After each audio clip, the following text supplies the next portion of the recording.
Dans les annales sombres du crime français, peu de figures ont inspiré autant de terreur et de fascination que celle du grêlé. Un fantôme, une présence qui laissait une traînée de peur et d'interrogation. Pendant près d'une décennie, de 1986 à 1994, il a été l'ombre qui hantait Paris et ses environs, un prédateur insaisissable dont le visage, marqué par l'acné, allait hanter les mémoires bien avant que son nom ne soit prononcé. C'est l'histoire d'une traque de 35 ans, un mystère profond qui semblait défier le temps et la justice, culminant en une révélation amère et inesperada. Son modus operandi, impitoyable et froid, laissait derrière lui des victimes innocentes, des jeunes filles, des enfants, des femmes, des vies brisées, des familles dévastées, toutes liées par le fil ténu d'une même énigme. Qui était cet homme? Pourquoi agissait-il avec une brutalité aussi calculée? Les enquêteurs désemparés se sont trouvés face à un adversaire d'une intelligence rare, capable de disparaître sans laisser de traces, défiant toutes les tentatives de le capturer. L'impact émotionnel de ces crimes a résonné bien au-delà des scènes de crime. Chaque nouvelle attaque ravivait la peur, alimentait les rumeurs et les légendes urbaines. La ville lumière, Paris, se voyait assombrie par l'ombre d'un tueur en série, une menace invisible qui pouvait frapper n'importe où, n'importe quand. Cette affaire, c'est un chapitre sombre de l'histoire criminelle française. Une affaire qui semblait destinée à rejoindre les dossiers non résolus, les cold cases, qui hantent les archives de la police. Pourtant, la persévérance de quelques-uns, la force de volonté des familles et des enquêteurs, allait un jour briser ce silence. L'histoire du grêlé est un récit de ténacité, de douleur, mais aussi finalement de justice, même si elle est arrivée d'une manière que personne n'aurait pu anticiper. C'est l'histoire de François Vérove, un ancien gendarme, un homme que personne ne soupçonnait. Nous sommes en 1986, une année d'effervescence pour la France, mais qui marquerait le début d'une série d'événements terrifiants. Paris était une ville vibrante, pleine de vie et d'espoir. Le Tour de France battait son plein, les Champs-Élysées résonnaient des rires et des conversations.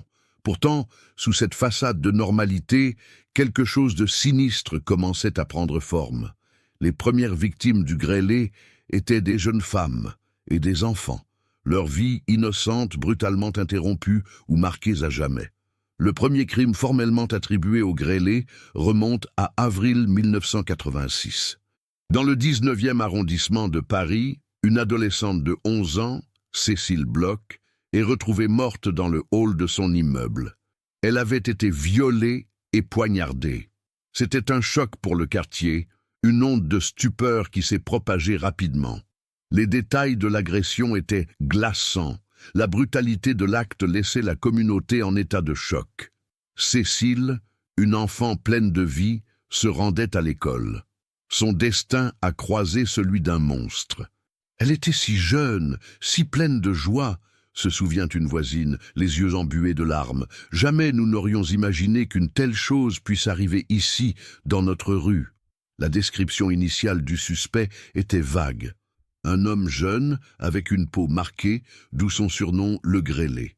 Un visage commun, un homme ordinaire, capable de l'impensable. L'atmosphère parisienne, habituellement légère et insouciante, a commencé à se teinter d'une anxiété palpable. Les parents étaient plus vigilants, les enfants moins libres. Une peur sourde s'était installée, le sentiment que quelque chose ou quelqu'un de maléfique rôdait. Le grêlé ne s'est pas arrêté là. Ces crimes se sont succédés, espacés, mais toujours avec cette même signature, une violence extrême, des victimes souvent jeunes et une capacité déconcertante à disparaître sans laisser de traces. En 1987, une autre victime, Irmgard Müller, une touriste allemande, est retrouvée morte dans un hôtel parisien. Le lien n'est pas immédiatement évident, mais la brutalité et certains détails de la scène de crime commencèrent à tirer la sonnette d'alarme. Les enquêteurs peinent à établir des connexions claires, le manque de preuves matérielles étant un obstacle majeur. L'ombre du grêlé s'allongeait, ses actions devenaient plus audacieuses, sa présence plus menaçante. Le profil de ces victimes variait légèrement, mais la constante était la vulnérabilité. Des jeunes femmes agressées, des enfants violés et tués. Chaque cas était un nouveau cauchemar pour les familles et pour la police. Il semblait choisir ses proies au hasard, surprenant ses victimes dans des lieux isolés ou en profitant de moments d'inattention. Les enquêteurs étaient sous pression intense. La presse s'emparait de l'affaire, exigeant des réponses. Un coupable. Mais le fantôme du grêlé continuait à échapper à tout le monde. Chaque indice semblait mener à une impasse. Chaque témoignage était trop fragmenté pour être vraiment utile. C'était comme si l'homme était un maître du déguisement, capable de se fondre dans la masse, de devenir invisible. Chaque jour qui passait, la frustration grandissait. Les années 80 avançaient, et avec elles, l'impunité du grêlé. Ces crimes se poursuivaient, alimentant la terreur et le sentiment d'impuissance. Ce n'était pas seulement un tueur, c'était un défi lancé à la justice, à la société, une énigme persistante qui semblait sans solution. Mais l'histoire du grêlé est avant tout celle de la ténacité, celle de la lumière qui finit par percer l'obscurité, même après des décennies. La traque, longue et ardue, ne faisait que commencer. Les années 1990 s'annonçaient, et le grêlé, loin de s'évanouir, semblait s'adapter, se fondre encore mieux dans le paysage urbain. Ces agressions se sont poursuivies, toujours avec cette même signature de violence et de disparition, mais avec une répartition géographique qui défiait la logique. Il ne frappait pas seulement à Paris, mais aussi en banlieue, créant une zone de peur étendue. Chaque nouvelle attaque, une nouvelle vague de panique, une nouvelle tentative frustrée pour la police. En janvier 1994, l'affaire prend une tournure particulièrement sinistre avec le meurtre de Karine Leroy, 19 ans, à Melun. Retrouvée morte dans un terrain vague, elle avait été violée et étranglée. La brutalité du crime rappelait étrangement les méthodes du grêlé. Les enquêteurs commençaient à percevoir un schéma, un comportement qui, bien que subtil, pointait vers un prédateur unique. Ce n'était plus une série d'incidents isolés, mais bien l'œuvre d'un seul et même individu, d'une froideur et d'une détermination terrifiantes. Le grêlé, tel un fantôme, opérait avec une efficacité déconcertante. Son modus operandi était souvent le même, approcher ses victimes sous un faux prétexte, parfois en se faisant passer pour un policier ou un gendarme, une rumeur persistante qui allait prendre tout son sens bien plus tard. Il utilisait l'autorité ou la surprise pour dominer, puis disparaissait, ne laissant derrière lui que l'horreur et le trauma. Les indices étaient toujours rares, ce qui épaississait le mystère. Il était comme une ombre, a déclaré un détective de l'époque sous couvert d'anonymat. On avait des descriptions, des portraits robots qui variaient un peu, mais rien qui ne nous mène vraiment à lui. C'était un homme sans visage, sans nom, qui semblait pouvoir se volatiliser. La police a distribué des milliers d'avis de recherche. Les médias ont relayé les appels à témoins, mais le grêlé continuait à défier tout le monde, transformant la traque en un jeu du chat et de la souris désespérant. À cette époque, les techniques d'investigation étaient loin de la sophistication d'aujourd'hui. L'ADN n'était pas encore la reine des preuves qu'il deviendrait. Les enquêteurs devaient s'appuyer sur des témoignages oculaires souvent imprécis, des empreintes digitales, parfois inexistantes, et une analyse balistique qui, bien qu'utile, ne pouvait pas toujours relier les crimes de manière concluante. La technologie de pointe que nous connaissons aujourd'hui en était à ses balbutiements. Pourtant, un élément récurrent intriguait les enquêteurs, la capacité du grêlé à échapper aux mailles du filet. Il semblait connaître les procédures policières, évitant les pièges, ne laissant que très peu de traces exploitables. Cette connaissance des rouages de la loi, une connaissance quasi professionnelle, a commencé à alimenter une théorie troublante. Et si le grêlé était lui-même un membre des forces de l'ordre ou un ancien militaire? Cette hypothèse, bien que troublante, expliquerait sa capacité à se dérober. Les profileurs, à l'époque, esquissait un portrait psychologique, un individu intelligent, manipulateur, avec un fort besoin de contrôle et une absence totale d'empathie. Possiblement quelqu'un qui menait une double vie, avec une façade de normalité pour le monde extérieur. Ces traits, combinés à la description physique récurrente, le visage marqué par l'acné, le teint grêlé, ont donné au suspect son surnom qui allait devenir tristement célèbre. Le 24 avril 1987, une autre agression choquante est attribuée au grêlé. Une petite fille de 8 ans, Marion, est enlevée et agressée dans un parking souterrain à Paris. Miraculeusement, elle survit, mais son témoignage, bien que fragmenté et traumatique, ajouta des pièces importantes au puzzle. Elle a décrit un homme gentil au début, puis très méchant. Un détail qui soulignait la duplicité du prédateur. Sa capacité à changer rapidement de comportement était une caractéristique effrayante. Les familles des victimes, quant à elles, vivaient un enfer. L'incertitude, l'absence de justice, le sentiment que le monstre était en liberté les consumait. Chaque jour était une torture, a confié la mère d'une des victimes, des années plus tard. On regardait chaque homme dans la rue en se demandant si c'était lui. La douleur était insupportable et l'impuissance écrasante. Cette peur collective, cette angoisse persistante, définissait une ère de la criminalité française. L'enquête s'est transformée en une quête obsessionnelle pour certains policiers. Ils ont suivi des milliers de pistes, vérifié des alibis, interrogé des centaines de suspects. Mais le grêlé, avec sa ruse et son modus operandi quasi parfait, continuait de s'échapper. La traque était un labyrinthe sans fin. Une course contre la montre pour arrêter un homme qui semblait invincible. Le mystère s'épaississait chaque année. La série de crimes s'est brutalement arrêtée en 1994. Ce silence soudain a été aussi mystérieux que le début de ses agissements. Pour les enquêteurs, c'était une nouvelle énigme. Avait-il été emprisonné pour un autre crime? Était-il mort?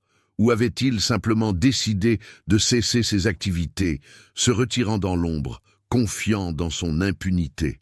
Cette pause inexpliquée allait devenir un élément crucial de l'enquête des décennies plus tard, quand la technologie rattraperait enfin le passé.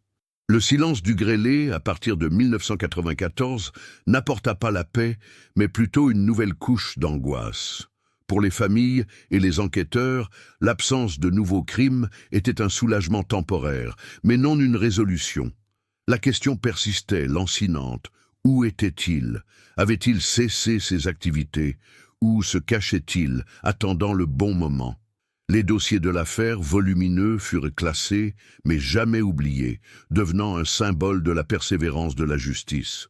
C'est dans ce contexte de silence forcé que la science offrirait une nouvelle lueur d'espoir. À partir du tournant du millénaire, la révolution de l'ADN commença à transformer l'investigation criminelle. Ce qui était auparavant impossible devenait maintenant une possibilité tangible. Les traces biologiques infimes, auparavant négligées, pouvaient désormais parler, révélant des secrets gardés pendant des décennies et promettant de donner une voix aux victimes silencieuses. Les enquêteurs, d'abord sceptiques, commencèrent à revisiter les cold cases, y compris celui du grêlé. Chaque pièce à conviction collectée dans les années 80 et 90, cheveux, salive, sperme, qui avait été préservée, devint un trésor potentiel. Nous savions que le grêlé avait laissé des traces, expliqua un ancien enquêteur. À l'époque, on ne pouvait rien en faire, mais avec le temps, l'espoir grandit. La réanalyse de ces matériaux, avec des techniques médico-légales avancées, était un processus méticuleux. En 2001, une découverte majeure fut faite.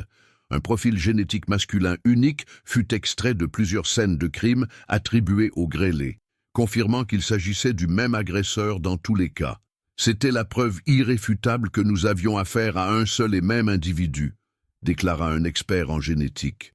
Un fantôme avait enfin un ADN, une signature biologique. Cette découverte, bien qu'elle ne révélât pas le nom du tueur, solidifiait la conviction que justice, un jour, serait faite. La création d'unités spécialisées dans les cold cases, comme le pôle judiciaire de la gendarmerie nationale, a joué un rôle crucial.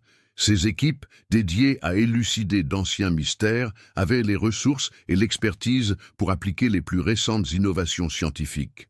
Elles n'analysaient pas seulement l'ADN, mais revisitaient aussi les témoignages et cherchaient de nouvelles connexions.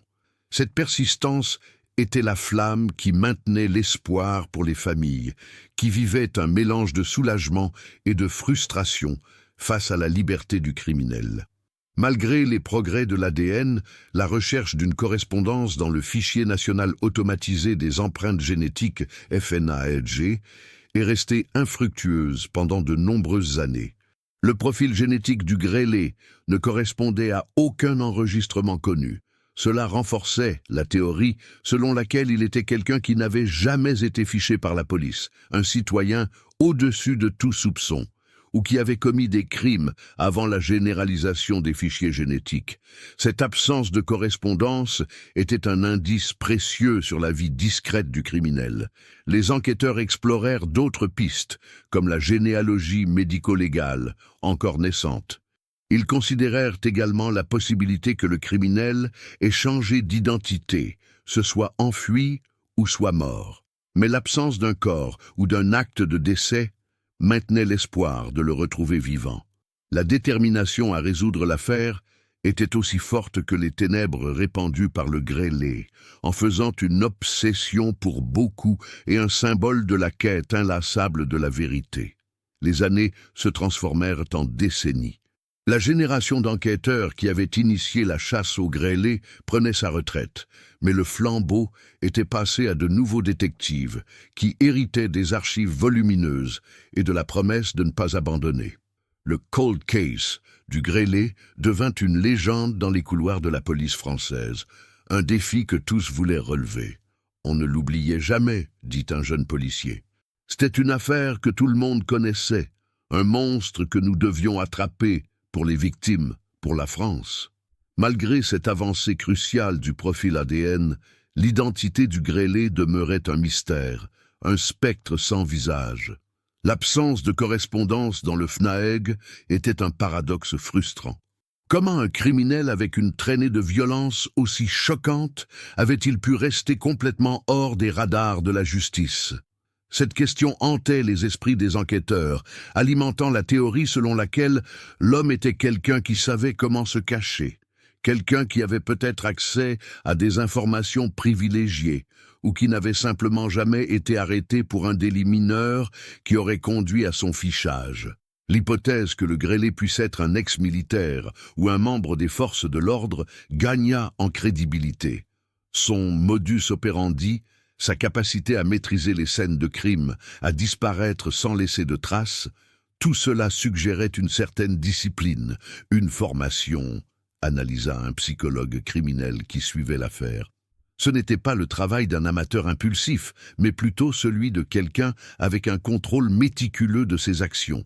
Cette idée, bien que troublante, expliquait la capacité du criminel à se dérober et le silence de son ADN dans les bases de données. Pour les familles des victimes, chaque année qui passait sans réponse était une blessure ouverte qui refusait de cicatriser.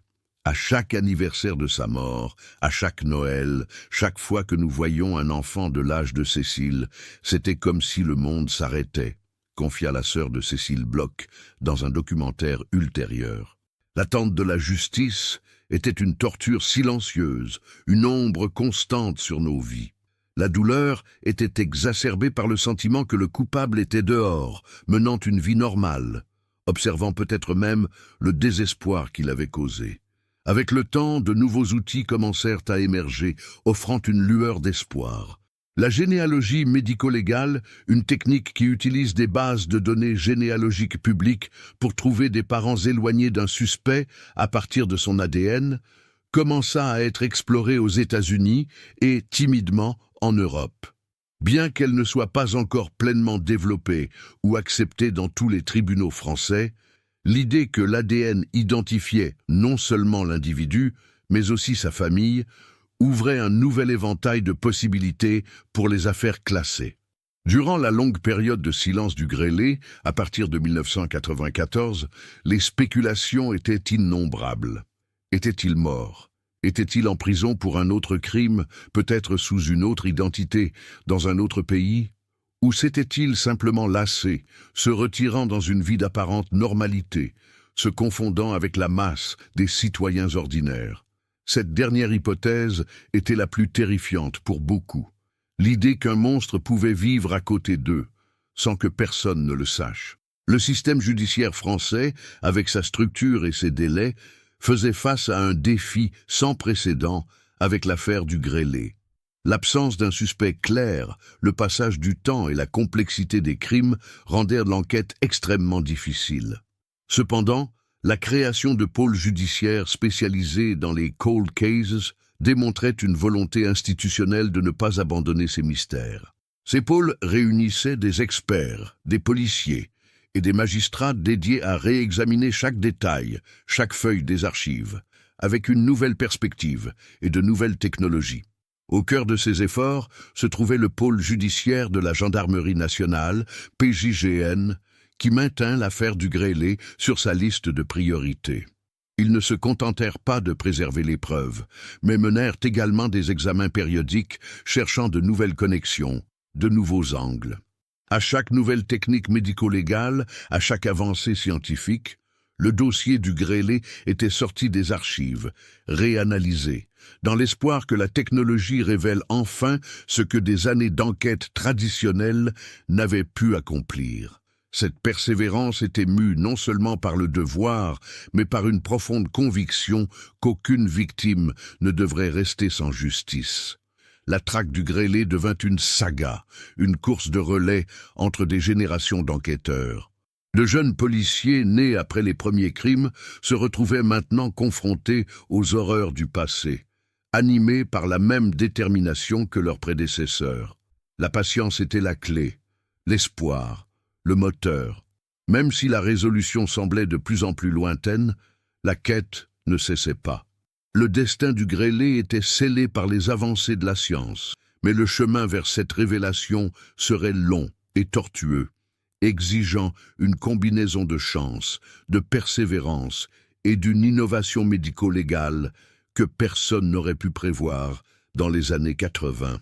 Malgré tous les espoirs placés dans l'ADN, les années 2000 et le début des années 2010 furent marqués par une frustration continue. Le profil génétique du grêlé était là, immuable, mais il n'y avait pas de nom à y associer. C'était comme avoir une clé sans la serrure, confessa un enquêteur. Nous savions à quoi il ressemblait au niveau moléculaire, mais pas qui il était dans la vie réelle. Cette lacune maintenait les familles dans un purgatoire de douleur et d'attente, tandis que le tueur restait libre, une ombre persistante sur la conscience collective. La théorie selon laquelle le grêlé était un ex-militaire ou un membre des forces de l'ordre ne disparut jamais. Au contraire, elle se solidifiait à chaque nouvelle analyse comportementale. Sa manière d'opérer, sa capacité à se fondre dans la masse, à utiliser l'autorité ou une fausse autorité pour aborder ses victimes, et surtout sa capacité à se dérober, pointaient vers quelqu'un avec un entraînement ou du moins une connaissance approfondie des routines et procédures policières.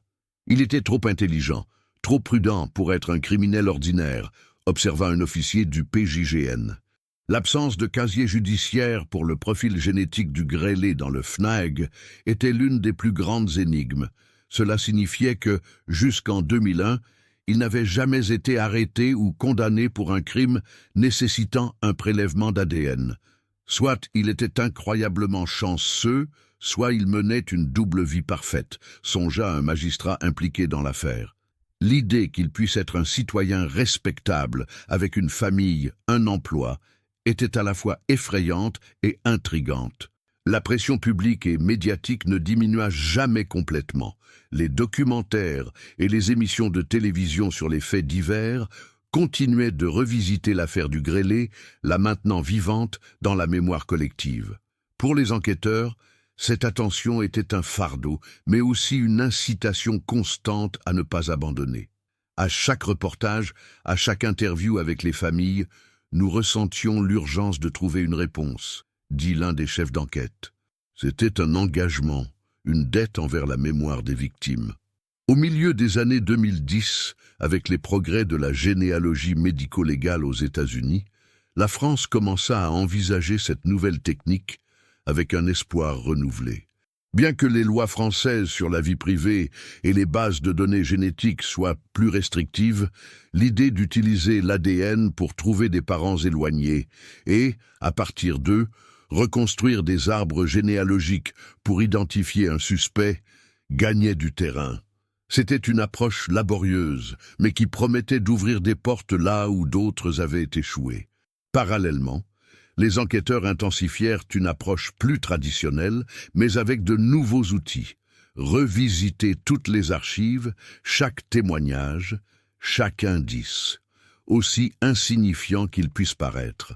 La numérisation d'anciens documents permettait des croisements d'informations auparavant impossibles. « On a tout repris à zéro », relata un membre de l'équipe.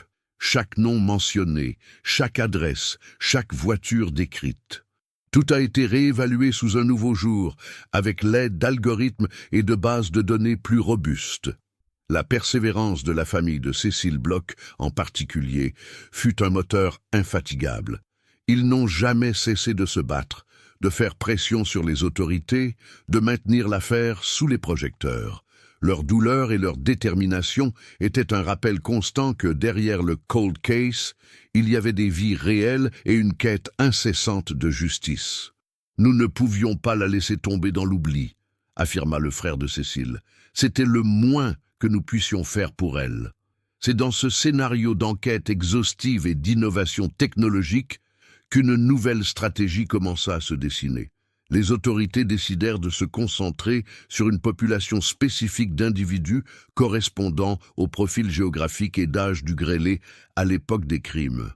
L'idée était de mener une campagne massive de prélèvement d'ADN, ciblant les hommes qui avaient entre 20 et 30 ans dans les années 80 et qui vivaient ou travaillaient dans les zones où les crimes avaient eu lieu.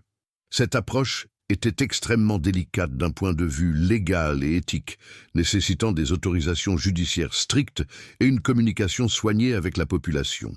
Il ne s'agissait pas d'une pêche au chalut, mais d'une recherche ciblée, basée sur des années d'analyse et sur la conviction que le grêlé était là, mêlé à la société.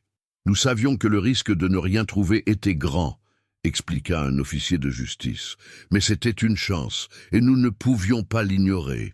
La campagne de prélèvement d'ADN commença à être mise en œuvre, se concentrant initialement sur les ex-gendarmes et ex-policiers qui correspondaient au profil et qui avaient servi dans les régions des crimes. C'était l'hypothèse la plus forte, la plus troublante, et celle qui expliquait le mieux sa capacité à échapper à la justice pendant si longtemps. Beaucoup se présentèrent volontairement, désireux de collaborer pour laver l'honneur de leur corps de métier. D'autres furent convoqués. À chaque échantillon prélevé, l'espoir grandissait, mais la frustration augmentait également, avec l'absence de correspondance immédiate. Le processus était lent, méticuleux, et impliquait la comparaison de centaines de profils avec l'ADN du grêlé. La tension était palpable dans les laboratoires et les bureaux de la police. Chaque enveloppe arrivant avec les résultats était ouverte avec un mélange d'anxiété et d'attente, sachant que la réponse pourrait être là, ou que la recherche continuerait. Pendant ce temps, le grêlé, ce fantôme sans visage, continuait de vivre sa vie, immergé dans la normalité, ignorant ou craignant peut-être secrètement que le filet invisible de la science et de la justice se refermait lentement autour de lui. Il avait échappé pendant des décennies, construisant une existence apparemment paisible, mais le passé, implacable, commençait à frapper à sa porte, poussé par la détermination inébranlable de ceux qui refusaient d'oublier. La stratégie de prélèvement d'ADN ciblé avançait avec une précision quasi chirurgicale. Les enquêteurs, désormais armés de bases de données plus affinées et d'algorithmes complexes, commencèrent à filtrer des centaines de milliers de noms. Ils croisaient les informations des registres militaires, les listes d'ex-policiers et de gendarmes, avec les données démographiques et géographiques des zones de crime. C'était un travail de fourmi, mais chaque information contribuait à resserrer l'étau. Chaque jour, la liste des suspects potentiels diminuait, et la pression sur ceux qui restaient augmentait de manière exponentielle. Le silence du grêlé n'était plus un signe d'impunité, mais le calme avant la tempête. La théorie selon laquelle il était un homme de loi ou avait des liens profonds avec elle n'était pas seulement une spéculation, mais le fondement de cette phase de l'enquête. Nous avons commencé à regarder les profils qui avaient le plus de chances d'avoir échappé à la justice par une connaissance interne du système, expliqua l'un des magistrats impliqués. Ce n'était pas une accusation, mais une nécessité d'enquête, une façon de donner un sens à sa capacité à se dérober.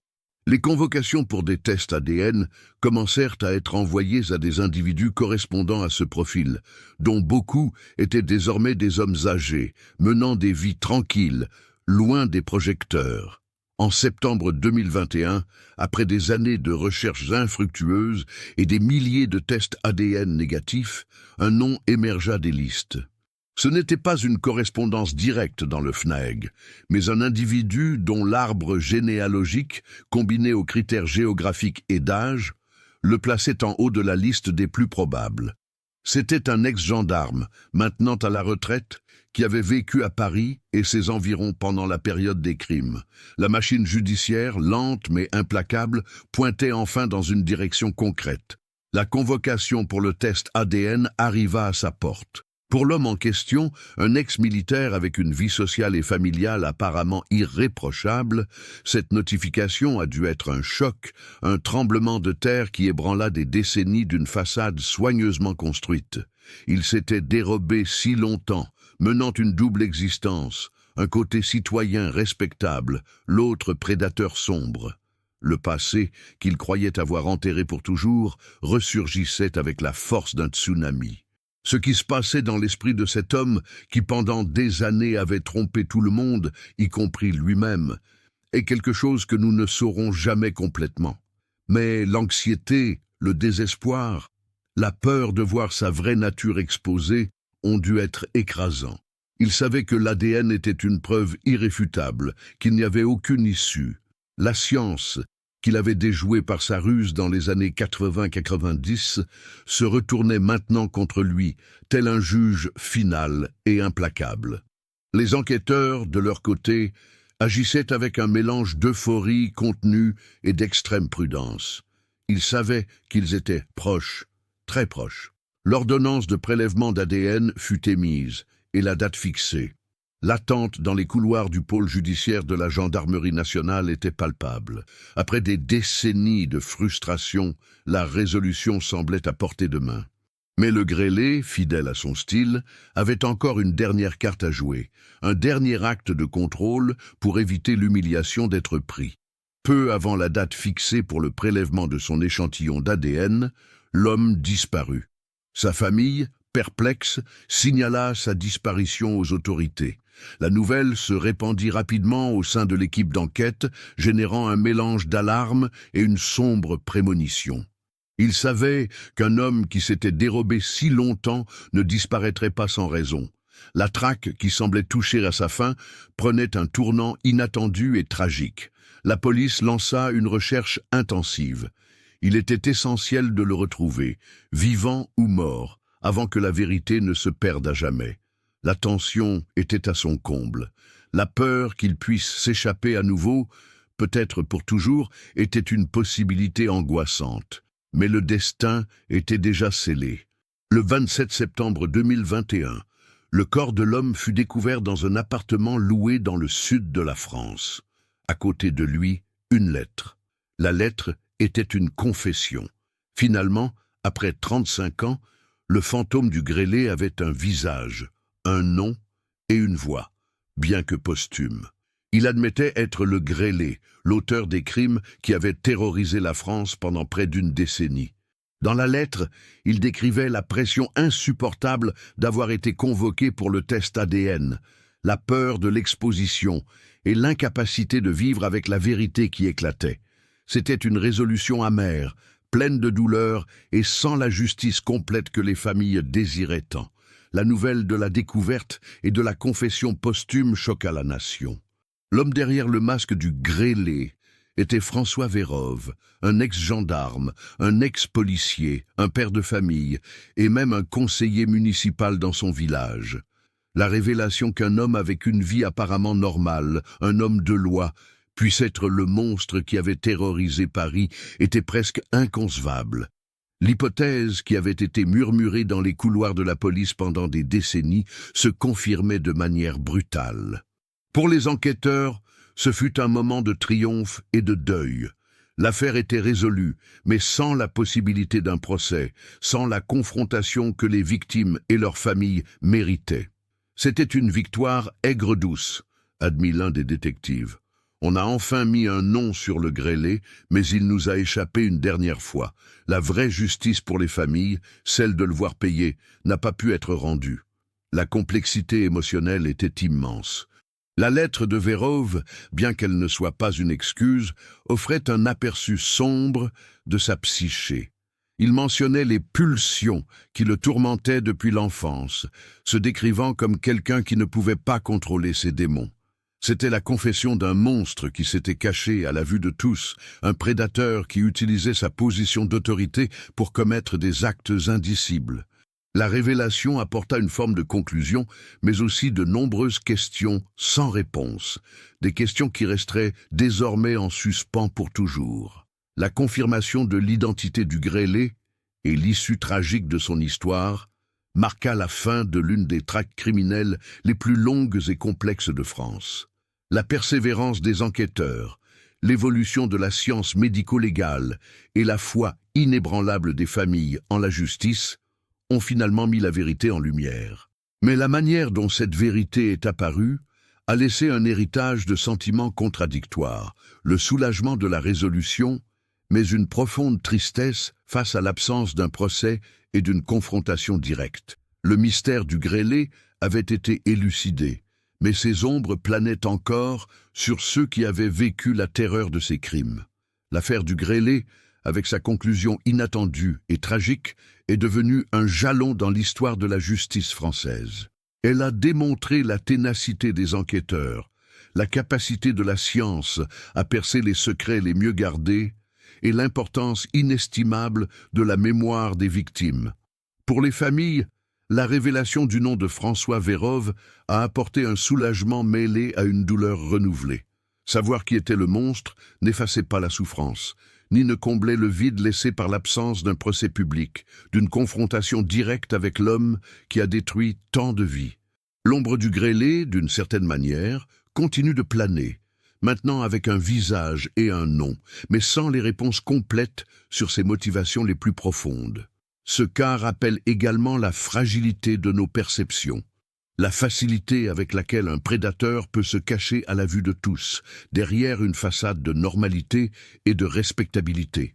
François Vérove, le gendarme, le père de famille, le conseiller municipal, cette dualité macabre sert d'avertissement troublant. Elle nous pousse à interroger ce que nous croyons savoir de ceux qui nous entourent et à reconnaître que, parfois, les monstres ne se cachent pas dans l'ombre, mais parmi nous. Son histoire est une preuve que la justice, même tardive et imparfaite, peut finalement rattraper le passé, mettant en lumière des vérités qui semblaient destinées à rester cachées pour toujours. Et ainsi, le chapitre du grêlé est officiellement clos, mais les leçons qu'il nous a laissées perdurent. La persévérance est la clé, la science est une alliée puissante, et la mémoire des victimes, un moteur éternel. Que leurs histoires ne soient jamais oubliées et que la quête de la vérité continue de guider tous ceux qui refusent de laisser le mal prévaloir dans le silence du temps.